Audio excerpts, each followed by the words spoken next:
1 in 3 fans of women's football are new to football. So not just new to women's football, but new to football. Wow.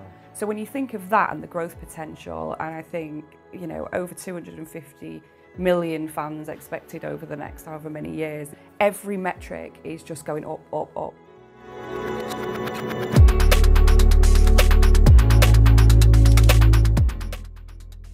Hi, thanks for joining me here at the Summit. We're here to talk to amazing inspirational business leaders around their personal summit, their work summit and everything in between. Today we're speaking with Yvonne, who's the CEO of Women in Football. We're really excited to talk to you today about the amazing journey that is going on in the whole space of Women in Football. So thanks for coming. Thanks for having me. So you're the CEO of Women in Football and you've been doing that now role for about just over a year, is it? Yeah. So talk to me about why you wanted to do this job and what Women in Football is all about. Yeah, so we're a membership organisation. It's absolutely free to join. Okay. And it's all about trying to create gender equality within the football industry. It's a hugely male-dominated industry, and women have got so much to bring to any sort of business, but particularly within sport and football. So that's our mission, and we have individual members we support through training, education, celebrating their successes and all of that sort of stuff. And then on the flip side of that, we have programs and support for organisations, clubs, organisations that are involved in supporting the football industry to go, how do you become more gender inclusive? Because we can't assume people know how to do it. And we don't sit here saying we know everything, but we have the voice of over 7,000 members and over 60,000 online who tell us what it feels like. And so it's really important we articulate that and move that industry forward, because it's a great place to work. Yeah, what's the big picture in Women in Football? So, you know, globally, what does the picture look like? What does it look like in the UK? And kind of where are we on that journey? You know, it feels to me like it's a massive growth opportunity for the whole sector. I mean, women's football in particular is obviously on a huge trajectory in this country. The league has only been professional for a couple of years. You know, partners like Barclays have really sort of taken women's football on board and done a brilliant job there. So, and we've seen progress, you know, from 5 years it being professional to the Lionesses winning the Women's Euros. Quite unbelievable achievement, really, and everything that sort of goes with that. And so there's a lot of progress, and there's a lot of progress in different countries. If you look at America and other places, you know, they've also had a very speedy kind of, I guess, progress and successes. And that's largely been where kind of the national governing bodies have invested and had a strategy. Because lots of governing bodies will have a strategy, but they don't put the investment behind it, and therefore there's not really huge amounts of progress. So we've seen a lot in that sense, and we've seen a lot more women working in the industry. So from our membership, there is about 80% of our members work in men's football. We'll see that increasing over the coming years because more and more roles are becoming available now within the women's game. In terms of the commercials and the opportunities there, obviously the Euros was a huge catalyst for commercial revenue into the game and into clubs, and we've seen season tickets, you know, go through the roof in terms of sales. But we've still got a long way to go in terms of, you know, really great playing standards, player care, all of that support that sort of sits around the team.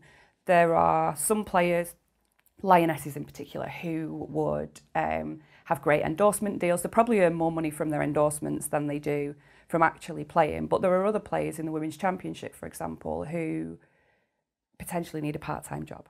And they're meant to be full-time professional athletes. So there's a huge way to go, but we should not, you know, underestimate the power and the inspiration and what's happening in the women's game. Like it's super exciting. And we saw with the Lionesses, you know, calling out the government for equal access, and now that's being granted and there's investment coming into the back of that. So every young girl will have the opportunity to play football, should she decide to.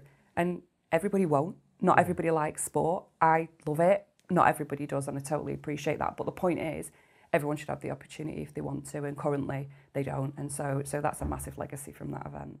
So what inspired you to want to do this role personally? Yeah, really great question. I mean, I've always worked in sport. I've absolutely loved it, and I spent a long time at Greater Sport, starting as a volunteer actually, and then working right through to being CEO for 4 years. And then I left and went to work for Gary Neville, which was an amazing experience, and he created a role for me, and I learned an awful lot with him. I chose to leave there in lockdown A lot of the stuff I was working on was very much an international focus, and COVID had hit. Yes. And we didn't know when it was going to finish. So I sort of had a conversation with him, which was, you know, I can't really do that much, and I'm not somebody that's just going to sit here. Why don't I leave? My husband was like, don't be ridiculous, what are you doing? But I've always wanted to work for myself. I've always wanted to have my own business. I've had lots of interest in other things, but always had a job, that security, which is obviously massively important for any individual, never mind, you know, a mum of 3. So I decided I was going to set up on my own. Gary was brilliant, and that we'd come back to this project I was working on for him, but through my business. So he'd be my client rather than my boss and all of that. And so I set up Strive, which was such a learning curve. And I'm sure you've had many conversations with many people who set up their own businesses and you've done it yourselves. Like, it's so hard. And then my intention was that's the future, and I'll develop this portfolio of other things that I'm doing. And I started to do that. And then the day that Jane, who was the former CEO, announced she was leaving Women in Football, my phone was like hot, like it was just ping, ping, ping. And all of these different kinds of people going, oh my God, this role was made for you. You have to apply for this role. It's yours, you've got to go for this. And I was like, that's really kind. I'm not looking for a job. I've set up my own business. You know, this is what I'm doing. And I was probably, I don't know, maybe 12 months in at that point. And I had contracts, I had a pipeline, and it had been a lot of grit, sweat and tears, you know, to get to that point. So I was like, oh, I'm not really looking for a job, but thank you, it's really great. I did have a little nosy, and I looked at who was recruiting, and they knew me because they'd approached me about a different role not long before. And I thought, well, they know who I am. Yeah. They've not been in touch. So I obviously don't fit the mould, even though all these other people. Anyway, sure enough, they did get in touch. And they're like, just meet me for a coffee. Just meet me. So I did. And it wasn't that I wasn't interested in the role or that I wouldn't have loved the opportunity. It was just that this was kind of my plan now. And what would it look like if I suddenly took a job? And it's really silly because I wouldn't say I'm an ego-driven person at all. But there was a point of me that thought, will it look like I failed if I take a job? Because I've told everyone I'm setting up my own business and I'm doing it. Why would I take a job? There was this like inner thing in me, and I don't know why really, but it was quite an interesting point of reflection for me. Anyway, had a conversation, learned about the organisation a bit more. I'd been a member, but I did feel like a bit of a fraud as a member because I always worked in sport, but not football specifically. I worked with football, but not in it. I liked the ethos of the board. I liked the fact of the organisation and where it was. I think what I'm really great at is getting people on a bus. Like, I'm not really into the spreadsheets. I don't really want to do those kind of plans and all of that. I'll be really honest. I can do it. It takes a lot of energy. What I want is to get people on that bus and let's go. I mean, they don't know where they're going, but it's fine, they're coming, you know, and that really sort of excites me. And I'd never done a national role before, and I'd never done a role that would allow me to be commercially minded and really drive revenue in that way. And so they were two big things that were missing in my kind of repertoire, if you like. So yeah, threw my hat in the ring. The rest is history, as they say. Well, congratulations. Thank you. As you said before, you know, we speak to lots of entrepreneurs who start a journey and they're going, and it's tough, right? It's a roller coaster of a journey. And half of why they tell everyone what they're doing is also to push them to do it, right? Because it's actually quite, in a way, when you are your own boss, it's easy to kind of say, well, I'm going to go to the gym instead of getting that done, or, you know? Yeah. And actually holding yourself accountable is like a huge part of the entrepreneurial journey. And it's fascinating what you said around this kind of the fear of what people might think about you making a particular choice or decision, or if an entrepreneur doesn't actually do what they say they're going to do. So, you know, massively, you know, lots of admiration for you making that choice, big choice. Yeah, it was a big decision. And like I say, there were those two key components for me that were missing in my professional career and I thought would help me in my future career. Plus also the fact that I love football. Yeah. I really believe in what the organisation does. That's been a key thing throughout my whole career. I've got to make a difference. And even when I set up my own consultancy, it was helping people or organisations be better and do better. And every single business that I'm involved with is about how can I make a difference that makes a difference to other people. And I feel like it sounds really cheesy, but it's like my calling to help. I am off the scale on empathy as well. I've been psychometric tested to death. I really know that. But I felt like where the organisation was to where I could take it, and there'll be a point where it needs somebody else to take it on, you know, and sort of move it forward. But I know within a few years I can really, really help position it in a much stronger way, drive the revenue and all of that, and whilst doing something I love. And probably the best, like just the best moment was being at the final at Wembley with the Lionesses, and I was with colleagues from the FA, and you know, I was lucky, we were in a box, it was really nice, but some people that I've worked with past and now, and like goosebump moments, and just knowing what everyone that's been involved in the women's game has done to contribute to that moment. It was, and I just thought, it's the best job ever, isn't it? Like, people were desperate to get into that stadium, and I was there loving life. I shouldn't have agreed to do an interview with the BBC at 5 a.m. the following morning. That was a big mistake. But anyway, I did do it. Thank God it was radio. Obviously here at Fearless, we make venture investments to startups. So actually women's football's become something we've become quite interested in recently. We made an investment into a company called Foundies. Oh, I love it. And it's a fantastic business. I mean, Helen is, you know, super force of nature, right? It was super inspirational. Sort of really addressing what we believe is an unmet need in terms of, you know, official kit for women. So I think, you know, you see this whole the women's football community build. You know, even people like us who are kind of venture capitalists, I guess, we're kind of investing in the kind of periphery of this whole movement. So I think, you know, as you said, it will become bigger and bigger and more people get involved. And I think, you know, from our perspective, we're super excited about what women's football can be in the future, and, you know, it's something we're really excited about. Yeah, I think it's really interesting, actually, that whole dynamic. I mean, Helen is a force of nature, and she's a Women in Football member. But you've got Miss Kick as well. You've got a company called Ida. They were the first kind of specialist boot provider for women's football boots.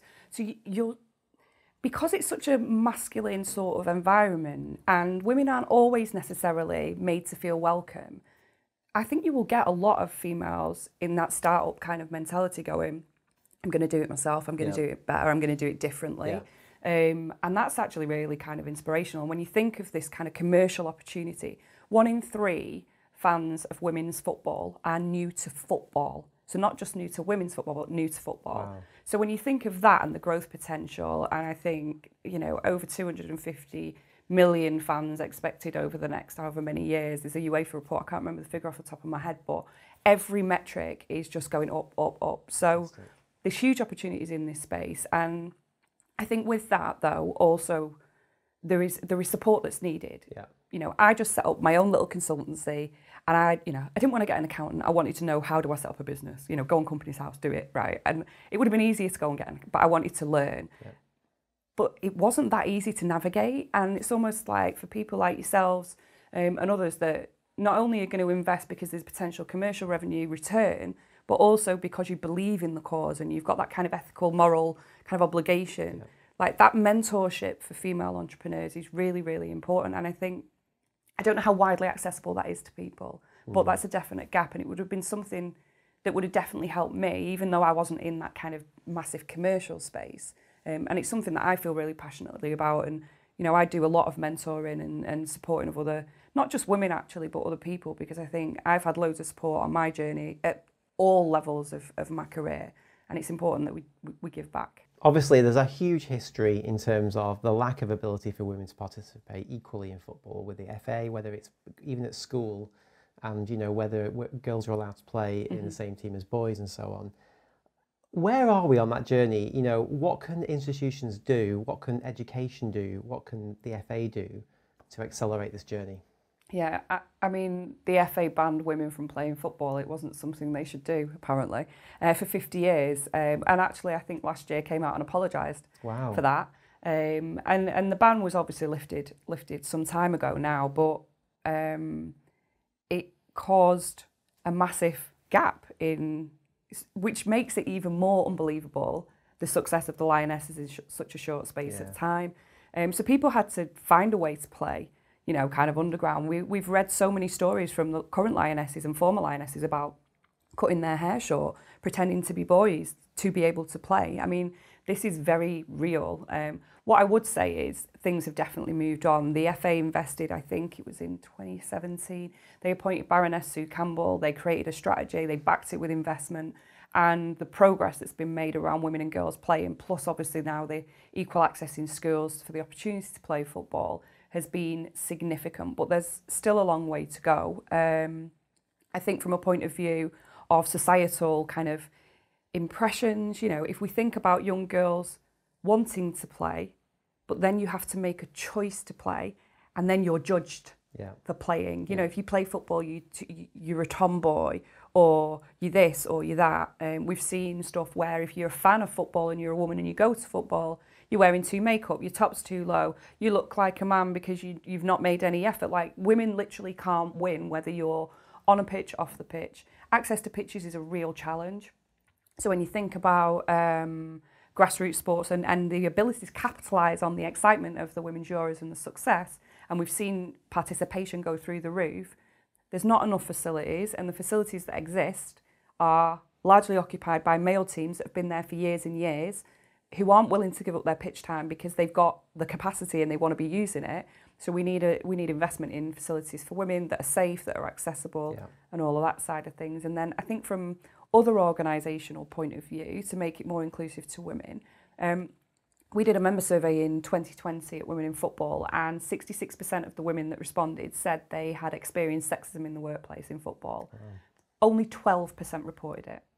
Wow. So organisations can say they're inclusive, can have policies, but if your practice does not emulate what your policies are saying, you're not creating that environment where women feel safe, secure, included, not awkward because of the banter or the conversations, then we're not there. And we're definitely not there yet. But I have seen in even, my relatively short time at Women in Football, huge strides, clubs being interested, wanting to know, asking about, like genuinely asking, how can we be better at this and can you help us? So I'm quite optimistic about the future, but we can't ever forget the past, because when people say women's teams, Man United women shouldn't be playing at Old Trafford, they're not going to get the fans, and then they get 30-odd thousand fans or whatever, and they go, yeah, but they've not filled it. Well, no, but they've only had a couple of seasons of being a professional team. Yeah, so what back in the day before the ban, I think Dick Kerr ladies had 50-odd thousand people watching them play. Wow. And I think that's possibly one of the reasons why women were no longer allowed to play, because it was so successful. So we'll see what happens. The key is that I think women will motor on, and that acceleration will be quick. It's just about making sure that people don't think, because it's growing so quickly and they've been so successful as a national team, and our league, the Barclays Women's Super League, is a really successful league, everything's all good, because there's still a lot to do. Yeah, totally. I mean, all of our portfolio companies have a female founder, and it's not something by design, it's just how we've kind of come across this. And it's, to your point, it's access piece. Actually people come here, feel like, oh, this doesn't feel like, a venture capitalist company. It feels like they want to really understand me and help me and be part of the journey. So, I think access to opportunities and facilities and resources is huge, right? Yeah. Massively important. Definitely. But also, women operate differently to men. So understanding that dynamic and knowing, if you're loyal and if you show that you value and you give that support, you will get so much more back from a female. Now, I'm not saying you wouldn't get more back from a man, but speaking as a woman and having worked with many of them, I remember when I went off to have my third child in 4 years, I wasn't having any. That was like, I said, oh no, I'm career all the way. And then I had Liam, and then I had Clara, and then, oops, wow, there's another one. And I remember sitting with my boss, and my back to kind of from maternity back to work sort of conversation, bursted out crying, and he was like, what's up? He was like, are you leaving? I was like, no. And he was like, well, what? And he went, are you pregnant? And I was like, yes. And he was like, he could have had a face, and he was just like, that's the most amazing news, congratulations. And every time, certainly in at those transition points in life where you become a mum for the first time or the third time, whatever, like you're really vulnerable because you think your career is going to go, and someone's going to come in and do it better than you, and all of this, and those responses and that value and that investment of time and care, genuine, authentic care, not just we say it but we don't actually live it. You get so much more back, I think. Yeah. So one of the roles, you're involved in a company helping sort of to be non-exec directors. Talk to us about that and how you got involved in that. Yeah, so a friend of mine talked to me about setting up this company. It's called Board Connect. There was 3 other people involved at the time, and he was like, we'd really love you to be on board, because I'm probably of all of them got the most experience in boards, whether that's charitable or otherwise. I also work with them on another business which is called Y Sports, which is like a sports policy events kind of company. And it'd be really great if you could get involved in this. So it's a digital platform. It's all about helping people who are aspiring to be non-exec directors or trustees, or people who already are, but want to build their portfolio, build their career, and also build their skill set to be able to be better in those spaces. Because I've experienced what good and bad looks like in a board and within that sort of director circuit. So yeah, we've set that up. We've been going just over a year. We've got our first live event coming up in London in a couple of weeks. And that's really exciting actually, because it's started from scratch. Digital isn't my forte, but governance, I guess, and that side of things is. So it's a really small team, but we're doing all right. And you know, we've got big plans for that to grow, and we'll see what happens. One of my beliefs is, you know, non-execs are so powerfully important, I think, in companies. I mean, I don't have much experience in kind of charities and so on, but in large organisations, ultimately, they're the key to allow things to happen in organisations. The CEO obviously driving and executing the strategy, but they really lean on and are looking for support from their board on a regular basis for a lot of things. And I often find, especially in UK companies, this non-exec sort of circuit that exists is really limiting the prospects of large companies in the UK. We look at the FTSE 100, and it's kind of not the most dynamic of listing in the world. And all these businesses really need to kind of transform to be modern businesses of the future, but are struggling to do so. You know, I genuinely, it really does come from the leadership at the top, and that's above the CEO. That's really the board of the businesses. And so I think building the next generation of non-execs to really empower CEOs and actually allow them to go and deliver and execute, I think could be really inspiring, very interesting. Yeah, thank you. I mean, a big thing for me was my experience in boardrooms, particularly when I was younger, predominantly very male-dominated areas, very white, very groupthink, if I'm honest. And actually that diversity piece is so important. When you look at kind of reports, particularly within business, having a diverse board leads to profitability. Like, all the evidence is there. And that's not just about gender, you know, because people will say to me, oh, well, we've got 50% of women working here. But if all those women look like me, then you've not got diversity, you've just got gender split. And so it's about social backgrounds, about ethnicity, sexuality, like all of these things. And youth, I think, is really important. If you think about a lot of boardrooms and businesses, you know, this digital era, I'm in my early 40s, I've said, digital is not my thing. Like, ultimately, digital is a skill that, you know, doesn't necessarily sit well with the older generation. Some people are great at it, but actually technology is moving so fast, whether that's social media and other things. So it's really important, I think, that as well as that sort of split in terms of gender and other characteristics, to bring youth through into boards, because businesses will really value.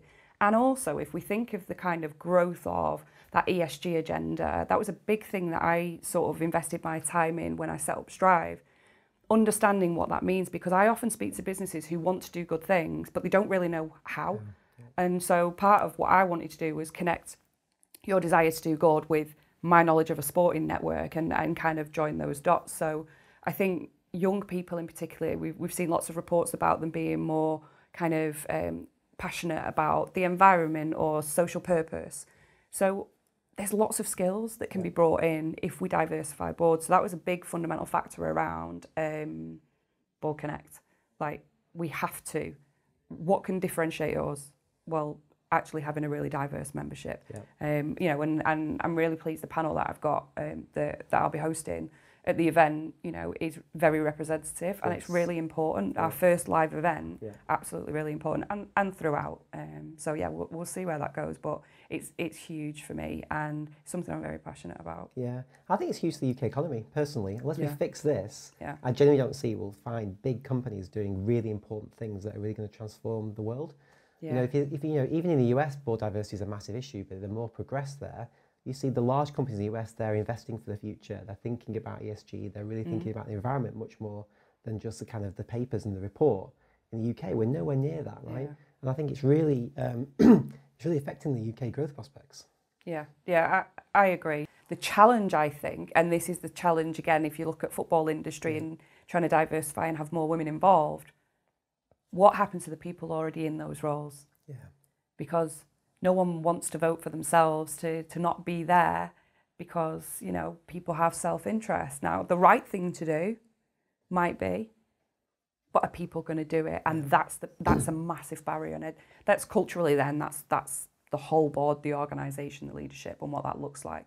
But, you know, we organisations can create opportunities, internships, board internships, like there's loads of things that you can do to try and, if you've not got a formal board position, to get new thinking and new blood into your boardroom and help people develop the skills along the way. Fascinating. So you're involved in lots of different things, right? How do you kind of compartmentalise your time and prioritise what you need to get done, and almost how do you be able to go deep in all these different areas? Yeah, it's a great question, and I think I caveat it with I wasn't planning on having a job. So I was building stuff and not planning on having a job. So with some of the things that I'm involved with, I've had to step back quite a lot because I can't be in the detail as much as I was. I'm there as needed, and obviously I'll do certain meetings, but they often kind of plan around my schedule really. So early mornings, late evenings, whatever, just because obviously I've got a full-time job. I have always been somebody that, and probably to both my parents and my husband's distress, I just don't stop. I don't know what it is. There's something in me that just needs to be busy and needs to keep going and keep progressing in whatever. So I do like the idea of having lots of things. And I have to say, other than Luxy Box, which is obviously hair products, everything else is connected in some way to sport.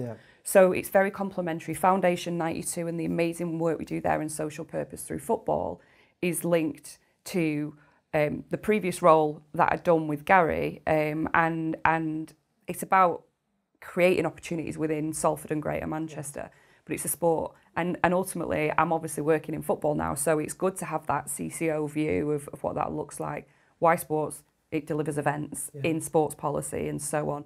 Board Connects obviously helps because the more you learn about governance, because they say to me, oh, you're the governance expert. That terrifies me because I'm like, I know a bit about governance, but I wouldn't class myself as a governance expert. So actually all the time, the conversations you have, you're learning. So sometimes I don't get that balance right.